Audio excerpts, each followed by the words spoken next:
With three, so I have to ask that question. So I was asked to say a few words to you.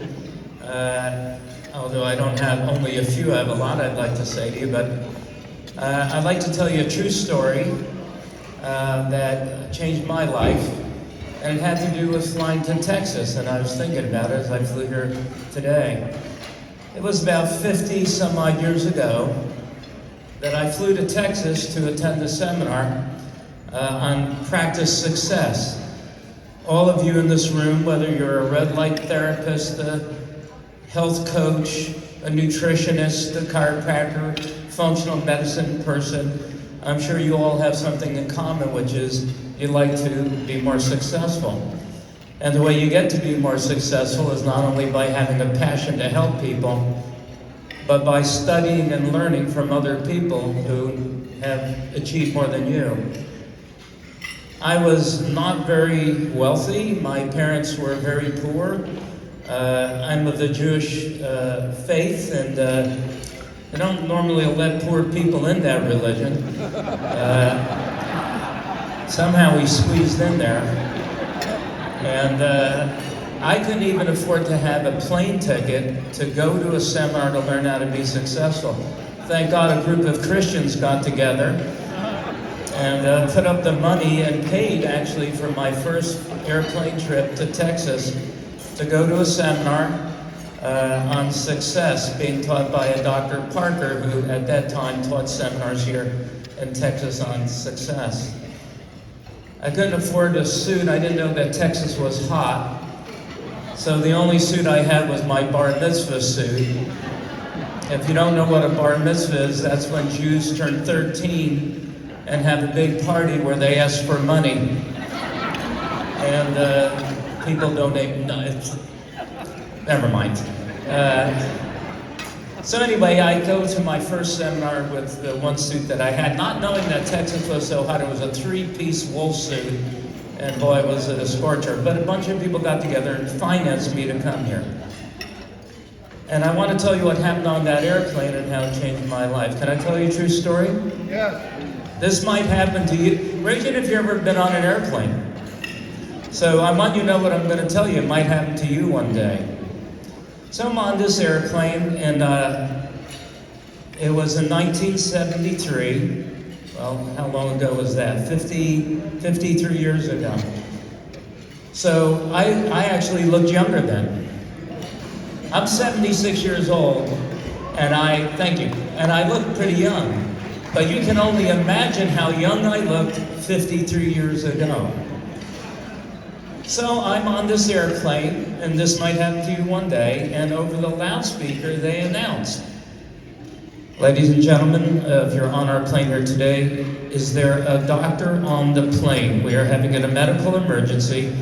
If you're a physician, would you please identify yourself?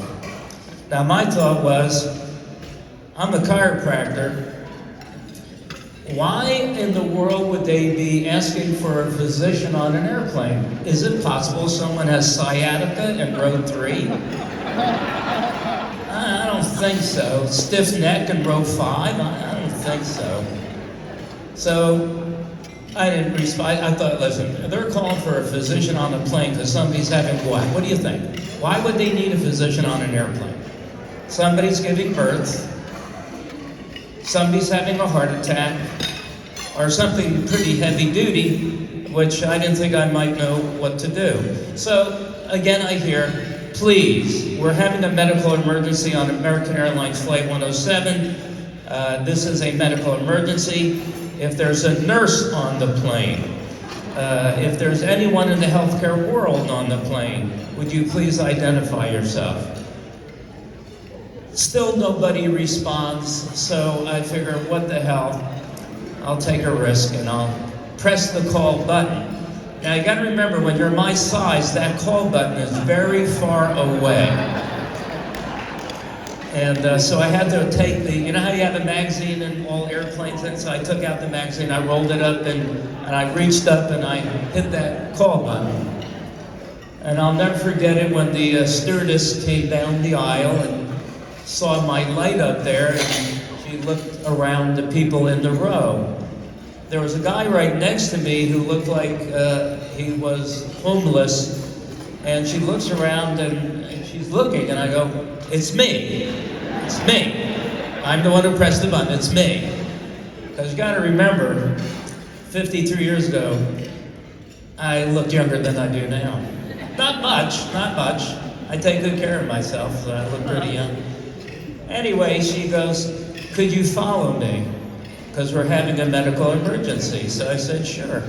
So we go up to that little place where they have, food and stuff. It's outside the cockpit, And she goes, in a minute, I'm going to open up the door to the cockpit because we're having a medical emergency with one of the pilots. So she says, before I open the door, I want to know, what kind of doctor are you? So I'm thinking, shit.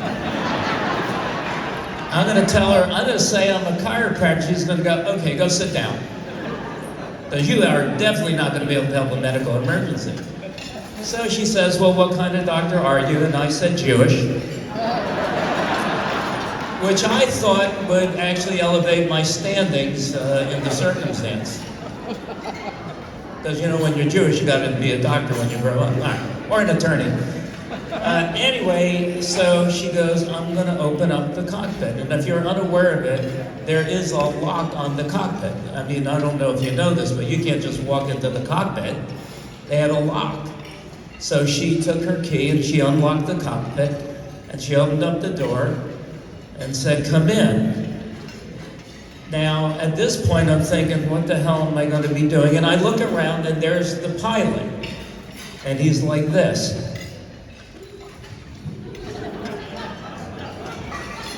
With blood dripping down his face. So I started thinking of differential diagnosis that I had studied in school.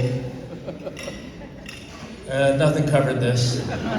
But at least I was smart enough to look around in the cockpit. You have a navigator, you have a co-pilot and the pilot. And the pilot was the one with blood coming down his face and flaunting all around. And I looked around and I said, that's the one who needs me. And I was right on the first guess. All right, so now what do you do? What do I do? And I thought about being a chiropractor, and there are some chiropractors here. Raise your hand if you're a chiropractor. So, all right, good to have you here. So I thought about what I remembered in school. When in doubt, adjust. That was our motto when we went to school as chiropractors. When in doubt, adjust a person, take away nerve interference, and help them get well.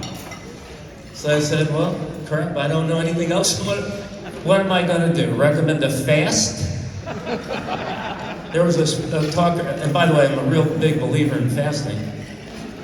I had cancer that I cured, and I cured it with fasting. And it was only 2 months ago, I went and the MRI showed all my cancer in my body is gone. So there's a lot of things you guys do that are amazing, and I'm certainly a living example of it. But anyway, so I'm thinking, man, what the hell am I going to do with this, guys? But at least I should do is palpate. Palpate is where you take your hands and you feel a person's spine or their muscles or whatever to try to figure out what the hell was going on here. And so I take his neck, and you got to remember, he's flying all around. In his seat, locked in, but he's spreading all over. And I'm moving my hand around, holding his neck, and I went, holy crap, this is motion palpation. Only the chiropractors understand the humor of this. I was going to say, I invented motion palpation on that airplane. So I'm feeling his neck, and I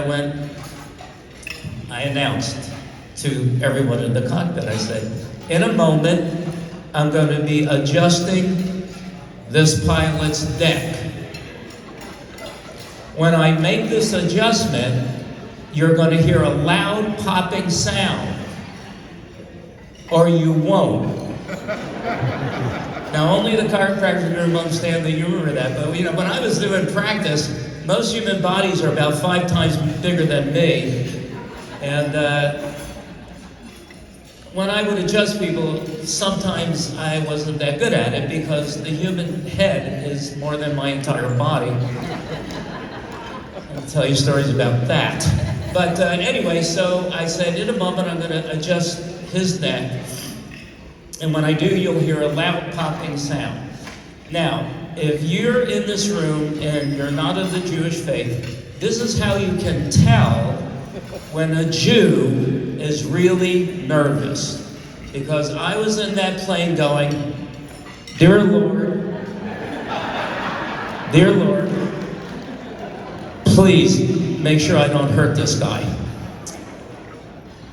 So I took his neck in my hands. Oh, before this, now remember, you're in an airplane. You're pretty high up.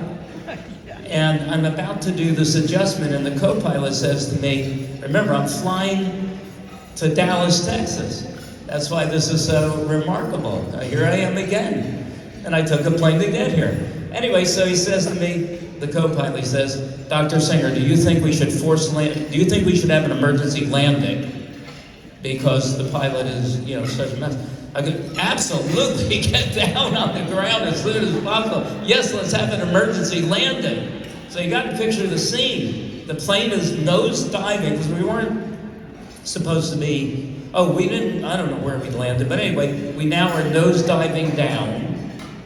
It's almost like this space odyssey. I'm floating in the air cockpit. We're diving down to land, and I'm now going to render my most important chiropractic adjustment in my life. So I take his neck in my hand, after saying many prayers in many different religions, and I took his neck, and I rendered what is called, raise your hand if you ever had a chiropractic adjustment. Wow. All right, let me leave you my card so you can all come and see me since you, never mind, joking. All right, so anyway, so I adjust him. And remember, he's got blood dripping down his face because he bit his tongue. You understand? He was having a seizure. That's what was going on. He was having a seizure. And I remember, I sure hope this works. And I adjusted him. And all of a sudden, he stopped flailing about. And he opened up his eyes. When you're having a seizure, your eyes are rolled up, your pupil, your eyes up in the back of your head or whatever. So his eyes drop down in his head. He looks at me with his eyes open and he goes, who the hell are you? And of course I said, well, in the back and they called me and I wrote it. So he said, I don't know what you're doing in my cockpit, but you better take a seat because apparently we're coming in for a landing. You better take a seat. Now, when you were younger, do you remember that game you played called Musical Chairs? Remember that game where you went around the chairs and they would stop the music and you had to sit down? Well, there's not a lot of chairs in the cockpit. So I said, you want me to sit down? Where am I going to sit? They said, well, sit in the emergency seat. I go, where the hell's the emergency seat? Well, if you're unaware of it, in every plane in a cockpit, they have an emergency seat. And that emergency seat is a chair that bends up and it's on the wall. In other words, it's on a spring and it's against the wall. You wouldn't know it's a chair because it doesn't look like a chair. It's pushed up against the wall.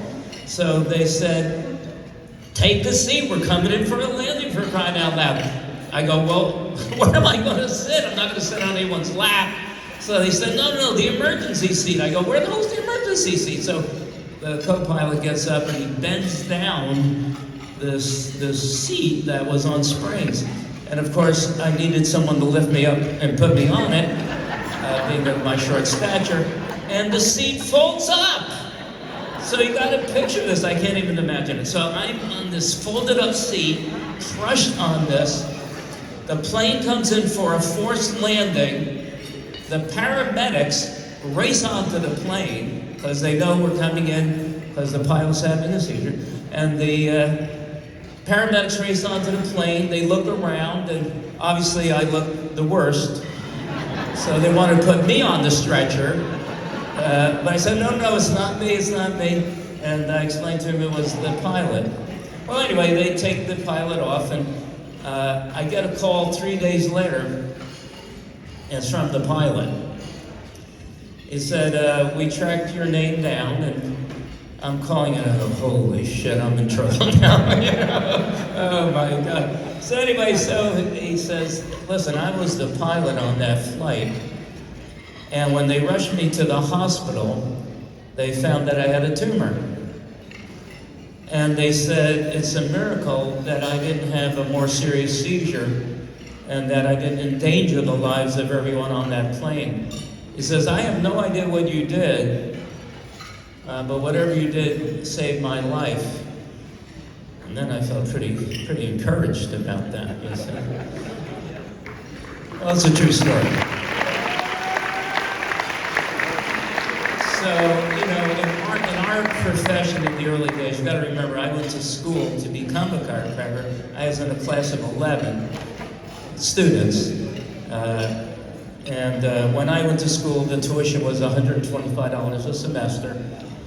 It cost me, I think, $1,700 to become a doctor. But I'm going back 56 years ago, whatever it was, a long time ago.